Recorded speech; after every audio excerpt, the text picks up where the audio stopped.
नमस्कार मित्रों, आज हम आपके लिए विसर्ग संधि को आगे बढ़ाते हुए नंबर 4 विसर्ग संधि का जो चौथा भाग है रुत्व विसर्ग संधि, इसका अध्ययन कराते हैं।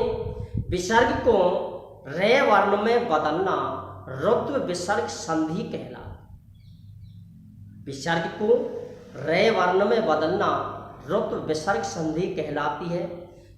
इससे पहले विसर्ग संधि, सत्व विसर्ग संधि, उत्व विसर्ग संधि, इसका वर्णन आपने किया। विसर्ग को किसी सकार में बदलना सत्व विसर्ग संधि कहलाती है। विसर्ग को ऊ में बदलना उत्व विसर्ग संधि कहलाती है। विसर्ग को किसी में नहीं बदलना अर्थात विसर्ग का शेष रहना विसर्ग संधि कहलाती है। इसी प्रकार विसर्ग को रकार में बदलना रुत्व विसर्ग संधि कहलाती। आइए, संधि का जो नाम है वो है रुत्व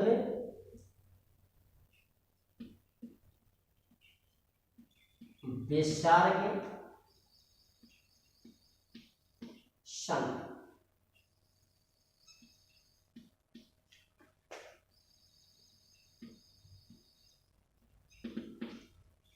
ये संधि का नाम है सत्व विसर्ग और इसका जो सूत्र दिया है वो दिया है से जसु रो।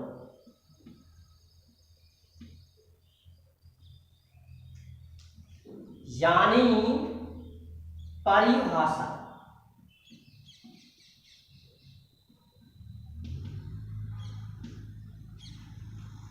विसर्ग को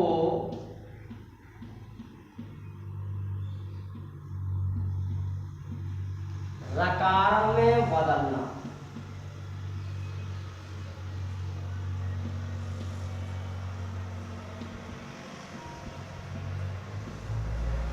विसर्ग को रकार में बदलना रुत्व विसर्ग संधि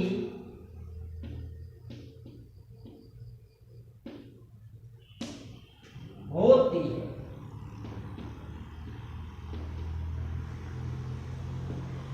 विसर्ग को रे वर्ण में बदलना ही रुत्व विसर्ग संधि कहलाती है। नंबर 1, सीधा एक नियम है कि यदि विसर्ग से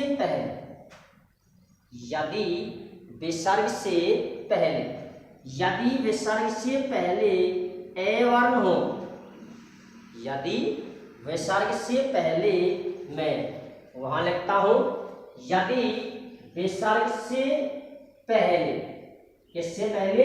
विसर्ग। यदि विसर्ग से पहले ए वर्ण दिया है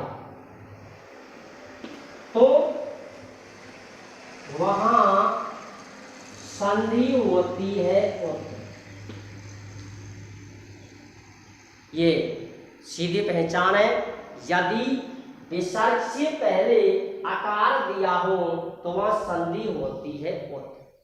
यदि विसर्ग से पहले आकार दिया तो वहां संधि होती है विसर्ग लोप संधि। यदि विसर्ग से पहले आकार दिया हो तो वह संधि होती है उत्व, और यदि विसर्ग से पहले आकार दिया हो तो वह संधि होती है विसर्ग लोप संधि। यदि विसर्ग से पहले आकार और आकार या एवर्ण या आवर्ण ये दोनों नहीं हो, इनको छोड़कर इनको छोड़कर कोई भी अचवर्ण दिया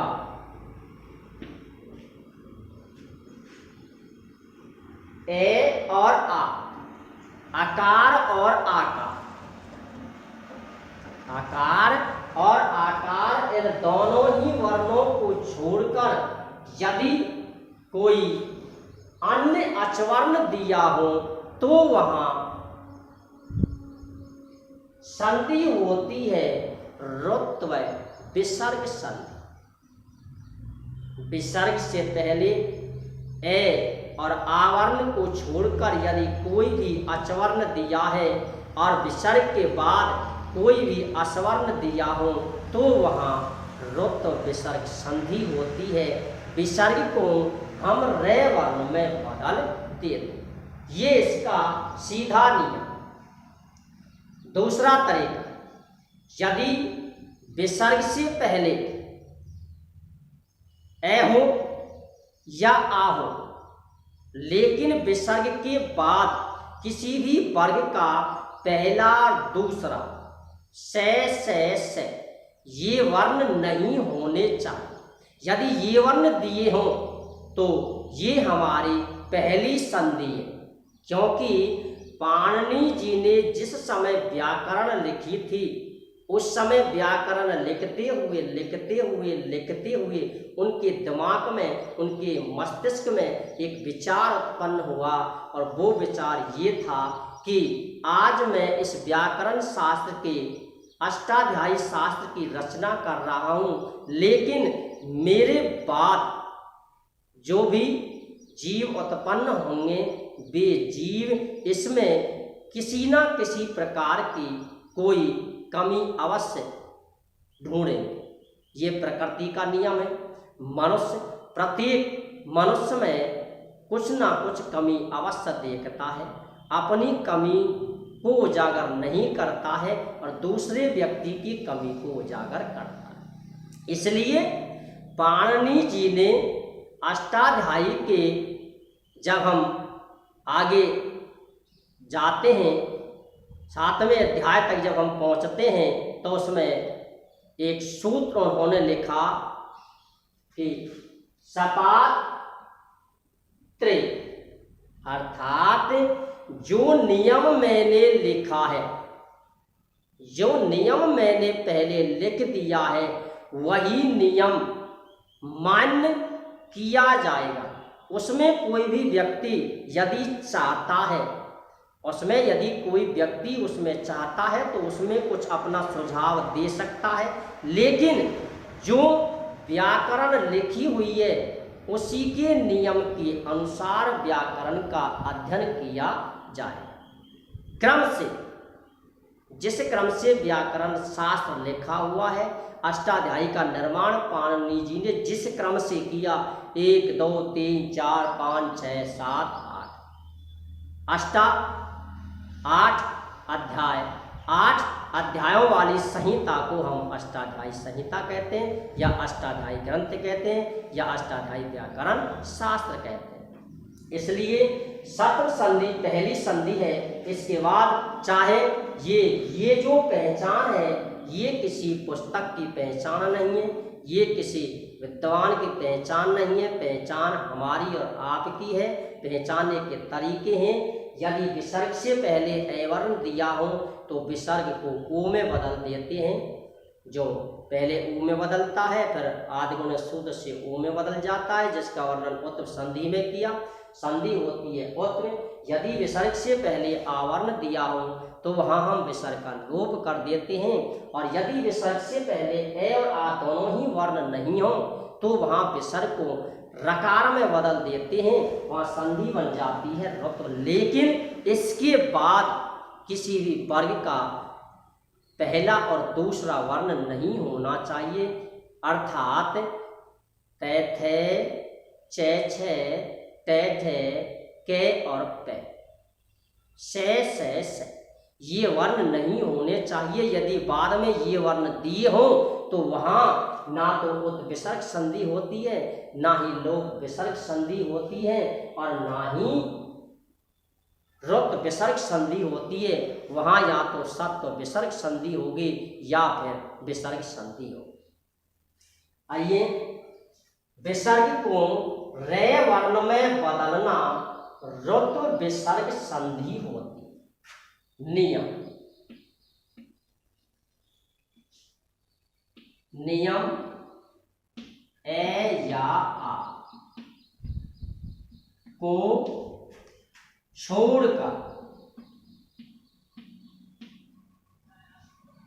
ए या आ को छोड़कर अचवल प्लस विसर्ग प्लस अस्वल बराबर रकार। नियम बना, यदि पहले पद का अंतिम वर्ण ए या आ को छोड़कर कोई भी अचवर्ण दिया, किससे पहले? विसर्ग से पहले।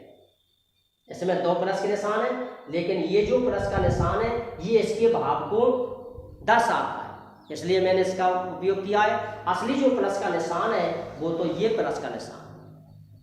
यदि विसर्ग से पहले ए या आवरण को छोड़कर कोई भी अचवर्ण दिया हो तो वहां हम विसर्ग को रकार में बदल देंगे, बशर्ते इनके बाद में अर्थात विसर्ग के बाद में पहला दूसरा वर्ण नहीं होना चाहिए।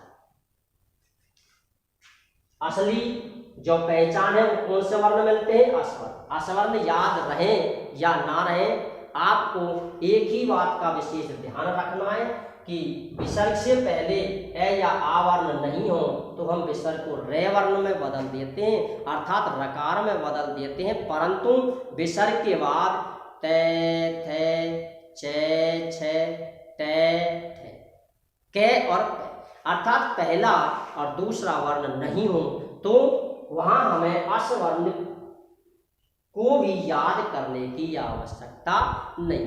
ये नियम है।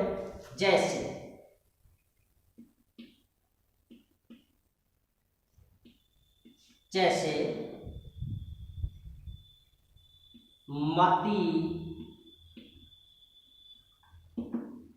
कैलाश मती,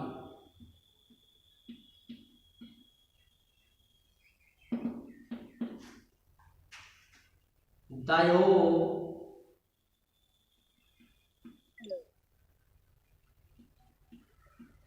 कैलाश आप,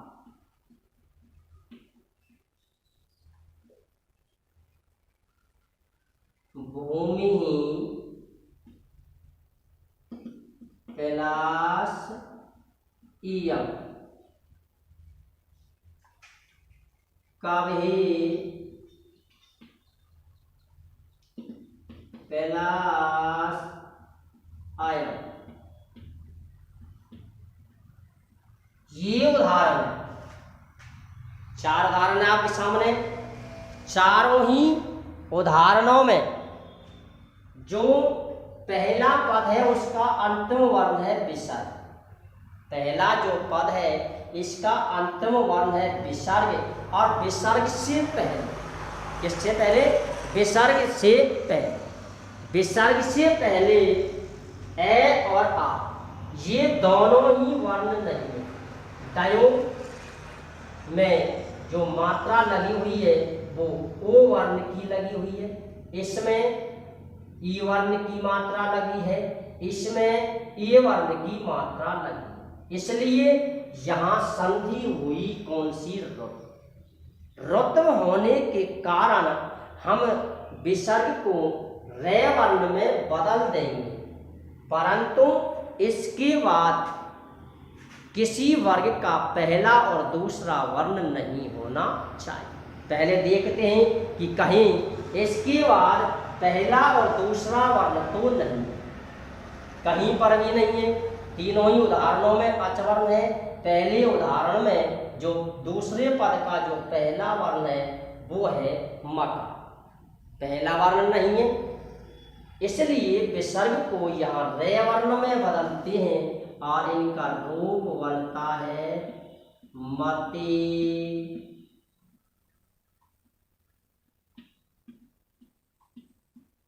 मतिर मत। इसका जो रूप बनेगा दयो रति, क्योंकि विसर्ग को बदल दिया रकार में और रकार के बाद वर्ण आता है ए, इसलिए पूरा रकार हमें मिल गया है। भूमि प्लस ईय। इसका जो रूप बनता है वो ये बनता है भूमि रीय। कभी प्लस आई, इसका बनेगा कवे राया। ये संधि विच्छेद। अब हमें संधि विच्छेद से युक्त पद बनाना है। संधि विच्छेद से अब हमें युक्त पद का निर्माण करना। युक्त पद यानी पहचान। युक्त पद की जो पहचान मैं यहां लिखता हूं, पहचान।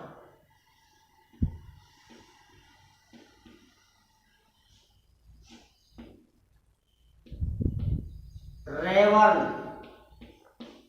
कौन सा वर्ण? रेवर्ण। कौन सा वर्ण? रेवर्ण। किसमें? संधि युक्त पद।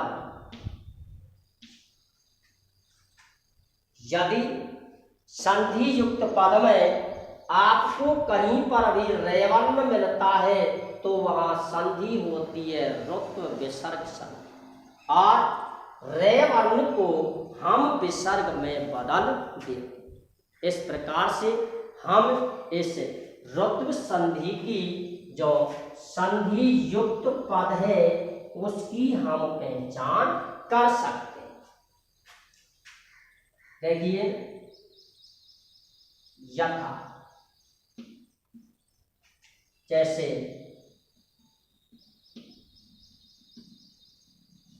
यथा, जैसे मान लीजिए ये उदाहरण है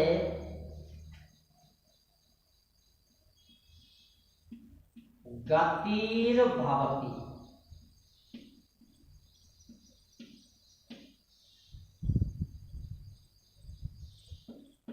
गतिर्भवति ये उदाहरण है।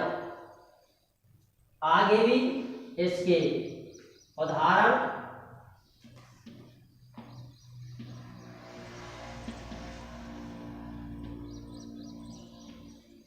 गुरुर ब्रह्मा।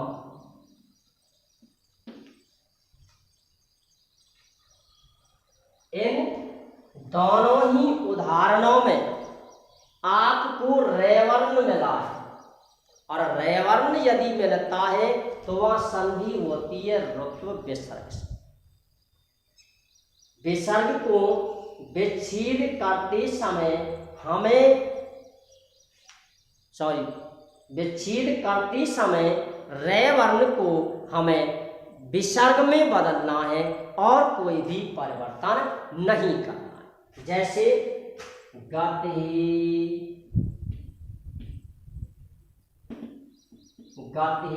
प्लस भवति,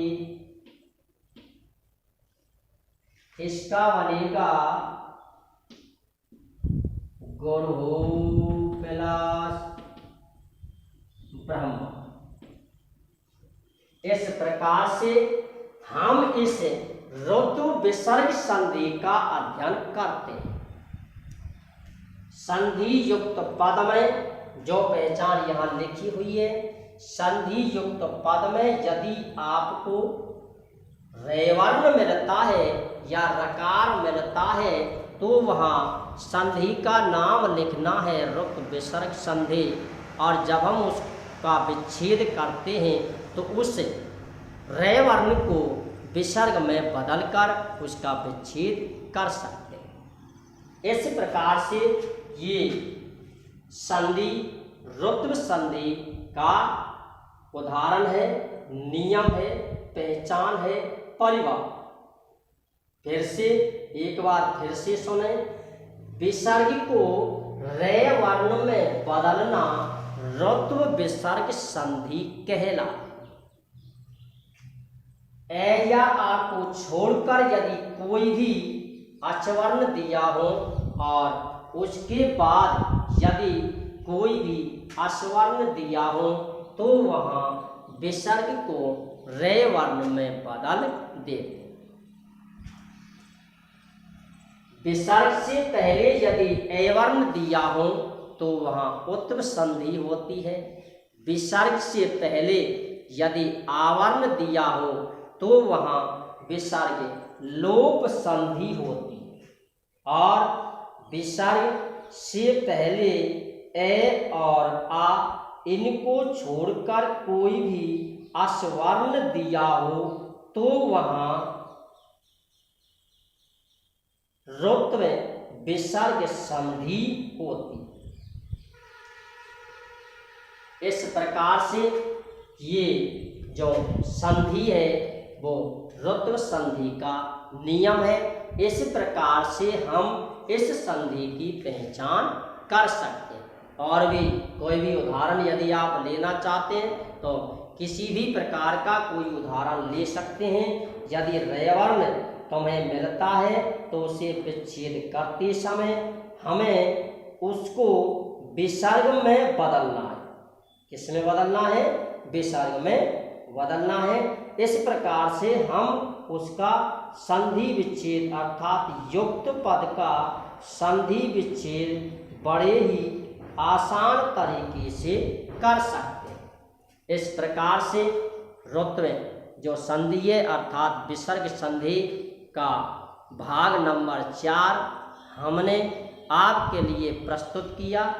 इसमें कोई लंबा नियम नहीं है, ये छोटे छोटे बहुत ही सरल नियम है।